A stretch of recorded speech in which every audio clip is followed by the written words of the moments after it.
Hi everyone, আমার আর একটা নতুন ব্লগে তোমাদেরকে অনেক অনেক স্বাগত জানাই।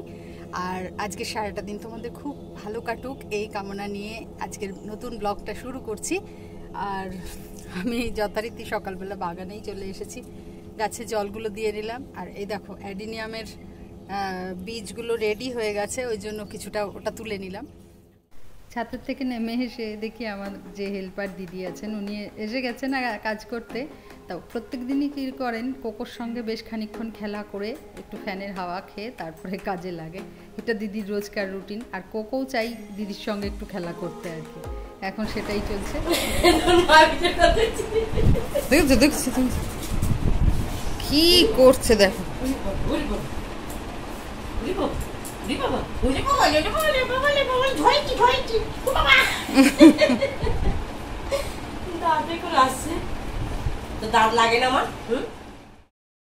মা রোজকার মতোই সকালবেলা এখানে এসে বসে কাগজটা পড়ে, আর এখানেই জলখাবার দিয়ে যাই, মা এখানেই বসে খায়।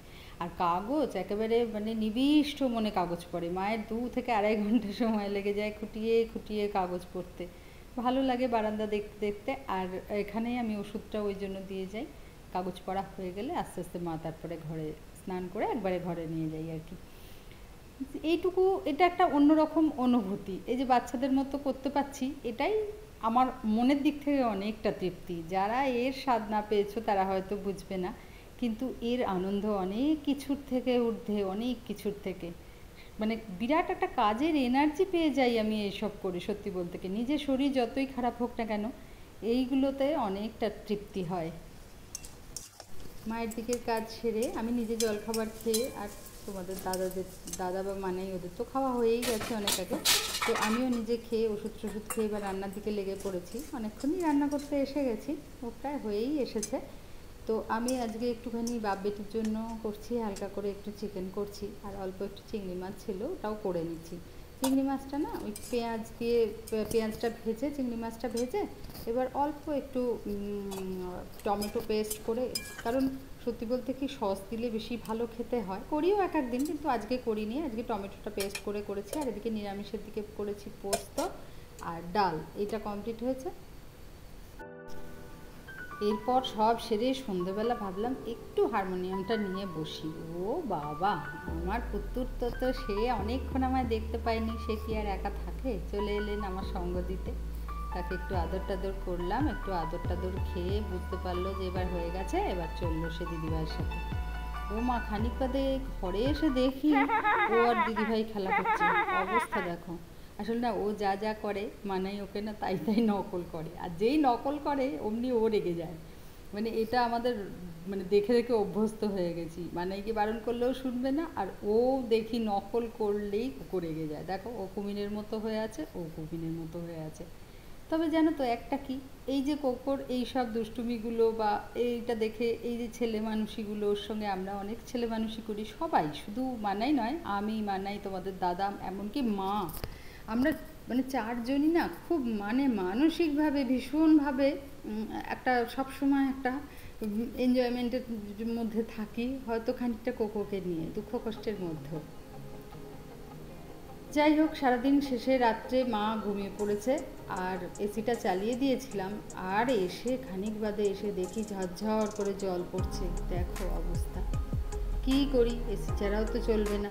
আর বাঙালির বুদ্ধি বুঝতেই তো পারছো, দমবার পাত্র নয়, এসি বন্ধ করে থাকা যাবে না। দেখো অবস্থা, উপরের থেকে প্লাস্টিক দিয়ে, কাপড় দিয়ে, নিচে ডেক পেতে তবে ব্যবস্থা করে তবে ঘুমোচ্ছি। এরকম কেউ ব্যবস্থা দেখেছো? দেখা যাক কালকে খবর দিই। কালকে আর আমার ব্লগটা শেষ করে ওঠা হয়নি, অনেকটা রাত হয়ে গেছিলো বলে। আজকে সকাল থেকে উঠে স্নান টান করে নিয়ে জলখাবার টলখাবার সেরে নিয়ে, যে স্নানটা একটু তাড়াতাড়ি করে নিয়েছি, আর রান্না করে নিচ্ছি আর কি, যেহেতু ডাক্তারের কাছে যাব, মায়ের রিপোর্টগুলো নিয়ে যাওয়ার কথা আছে, জানি না যেতে পারবো কি না আজকে। আর সব রিপোর্ট আসেনি এখনও, যদিও ব্লাডের রিপোর্টগুলো এসছে, কিন্তু আরও কিছু টেস্ট আছে, সেগুলোর রিপোর্ট এখনও আসেনি। রিপোর্টগুলো আসলে ভাবছি একসঙ্গেও যেতে পারি, নাহলে আজকে কিছুটা দেখিয়ে আসবো। আর এদিকে আজকে আমি নিরামিষ করেই রান্নাগুলো করছি। এখানে হচ্ছে ঢ্যাঁড়স পোস্ত বা ভেন্ডি পোস্ত, যে যা বলো এইটাই। আর এখানে করেছি একটা সব সবজি টবজি সোয়াবিন বড়ি ফড়ি দিয়ে একটা নিরামিষ ঝোল, আর একটু আমের টক করে রেখে দিয়েছি, এটা ঠান্ডা করতে দিয়েছি। এই হলো আজকের মেনু। সকালে করেছিলাম ঘুগনি। হ্যাঁ, ও আচ্ছা আচ্ছা আচ্ছা, ঠিক আছে। সকালে করেছিলাম একটু নিরামিষ করে হালকা করে ঘুগনি করেছিলাম, আর করেছিলাম পরোটা। কারণ মানায়ের আজকে সোমবার, ও তো মানে আমিষ জিনিস খায় না। আর আমাদের এখন এসেছে এসি সারাতে, কালকে দেখালাম না ওই রকমভাবে রাত্রিবেলা চলেছে, ওরকমভাবে খুব অসুবিধা হচ্ছে, ওই জন্য এসিটা সারাতে এসেছে। দেখি দাদা কি বলেন, এখন দেখি। কারণ এই গরমে এসি ছাড়া একদমই থাকা যাচ্ছে না, মানুষ খাক না খাক অন্তত ঘুমটা ঠিক হলে না শরীরটা অনেকটা ভালো লাগে। ঠিক আছে, চলো দেখি কি হচ্ছে। আর এদিকে এসে দেখি দাদা মোটামুটি এসিটাকে ঠিক করে দিয়ে চালিয়ে দিয়েছেন। আসলে এসি খারাপ কিছু হয়নি, কিছুদিন আগেই সার্ভিসিং হয়েছে। উনি বললেন আসলে যেটা হয়েছে না, একটা ছোট ছোট মৌমাছির মতো মাছি এসে না ড্রেনেজ পাইপ সেটাকে ব্লক করে দিচ্ছে, যার ফলে জলটা একদম নিচে পড়ছে। আর এদিকে দেখো এসি যেই চলেছে ঠান্ডা হয়েছে, কোকোবাবুর অবস্থা দেখো, আর সে নড়বে না ঘর থেকে।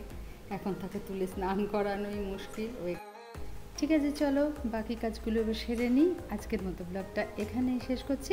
তোমরা খুব ভালো থেকো, সুস্থ থেকো, সাবধানে থেকো, আর দেখা হবে পরের ব্লগে।